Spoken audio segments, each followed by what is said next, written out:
Kita langsung saja masuk ke materi kita, yaitu etika. Etika berasal dari bahasa Yunani, yaitu ethos, yang berarti watak kesusilaan atau adat. Etika adalah pengkajian secara mendalam tentang sistem nilai yang ada. Jadi, etika sebagai suatu ilmu adalah cabang dari filsafat yang membahas sistem nilai atau moral yang berlaku.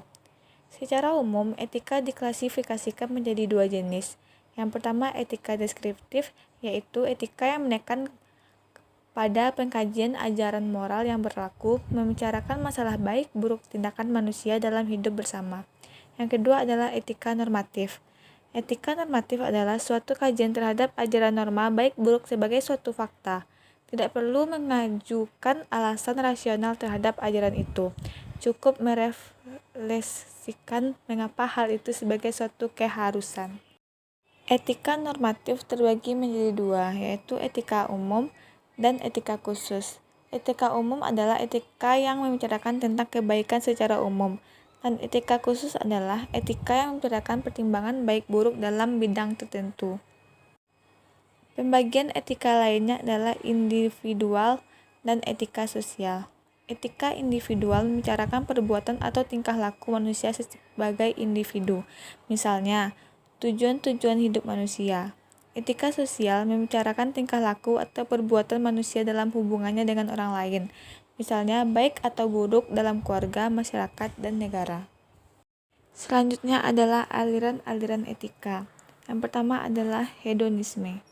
Hedonisme adalah suatu yang dapat memberikan rasa nikmat kepada seseorang dengan prinsip dasar. Yang kedua, eudaimonisme. Prinsip dasar etikanya adalah bertindaklah pada sesuatu rupa sehingga engkau mencapai suatu kebahagiaan.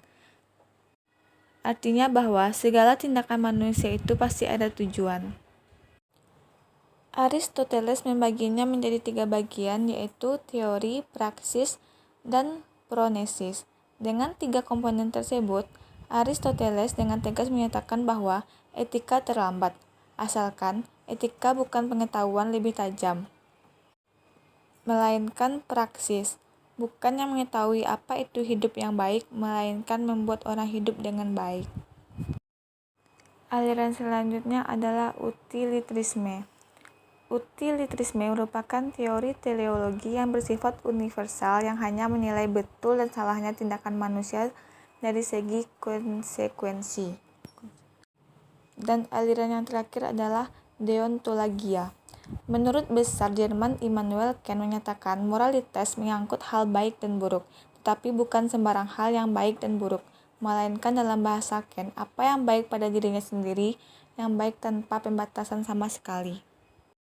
Kita masuk ke materi yang kedua, yaitu moral. Filsafat moral adalah salah satu dari keistimewaan filsafat moral, sebab filsafat moral inilah yang mengkaji atau berhubungan dengan suatu kebajikan. Jika makna dari filsafat itu sendiri adalah mencintai kebijaksanaan, maka filsafat moral berupaya untuk menggapai kebijakan tersebut dengan menghubungkan persoalan moral. Dalam wacana filsafat moral ini, kita dapat mengerti argumen-argumen moral sekaligus mengerti mengambil kebijakan terbaik dalam hidup ini. Contohnya, akhir-akhir ini banyak remaja yang memiliki perilaku yang menyimpang yang dapat merugikan orang lain.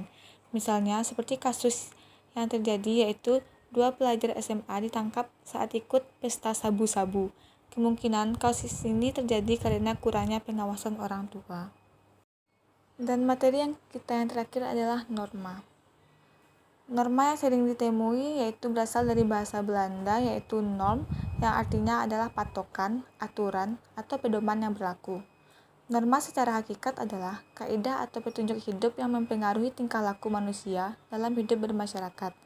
Salah satu jenis norma yaitu norma kesopanan. Norma terbagi atas norma khusus dan norma umum. Norma khusus adalah norma yang hanya berlaku dalam situasi khusus. Norma umum adalah norma yang berlaku untuk semua orang. Nah, di dalam norma umum ini terbagi pula atas 3 norma, yaitu norma sopan santun, norma hukum, dan norma moral. Norma sopan santun adalah peraturan hidup yang timbul dari hasil pergaulan sekelompok itu. Norma kesopanan bersifat relatif. Gunanya apa yang dianggap sebagai norma kesopanan berbeda-beda di beragam tempat sekeliling yang terkait atau waktu.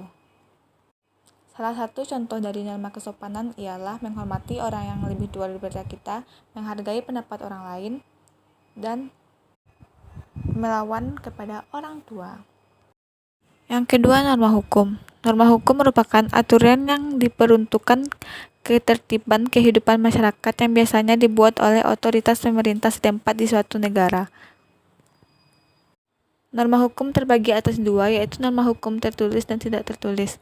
Contoh dari norma hukum yaitu wajib membayar pajak, tidak melakukan tindakan korupsi, tidak berbuat kejahatan, dan menaati semua peraturan yang dibuat oleh negara. Dan yang terakhir adalah norma moral. Norma moral adalah aturan perilaku manusia. Sebagai contohnya adalah menghormati sesama manusia, membantu orang yang membutuhkan, dan menjauhi tindakan bullying.